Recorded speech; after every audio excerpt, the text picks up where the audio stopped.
Breaking बातमी आपण बघतोय। बाळासाहेब ठाकरे हे वाघ होते, मात्र उद्धव ठाकरेंचं हिंदुत्व हे फक्त भाषणापुरतं असल्याचा घणाघात देवेंद्र फडणवीसांनी ठाकरेंवर केलाय। उद्धव ठाकरेंचा आणि राम मंदिर आंदोलनाचा काहीही संबंध नाही।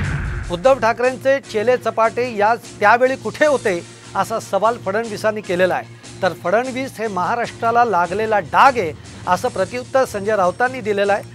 बाबरी खटल्यातील आरोपींची नावे तपासा, तुम्हाला शिवसैनिकांची नावे दिसतील असं प्रत्युत्तर राऊतांनी दिलं आहे। हिंद हृदय सम्राट शिवसेना प्रमुख बाळासाहेब ठाकरे वाघ होते। ते या आंदोलनाच्या पाठीशी भंकमपणे उभे होते। पण उद्धवजी, तुम्ही आणि तुमचे चेले चपाटे आज जे बोलतायत ते कुठे होते? या आंदोलनात तुम्ही कुठे होतात? या आंदोलनाशी तुमचा काही संबंध नाही। तुम्ही या आंदोलनामध्ये आले नाही, न तुम्ही कार सेवेला आले, न तुम्ही अयोध्येला आले, न तुम्ही बाबरी ढाचा पाडायला आले। यांचं हिंदुत्व भाषणापुरतं आहे, भाषणाच्या पलीकडे यांचं हिंदुत्व नाही आहे।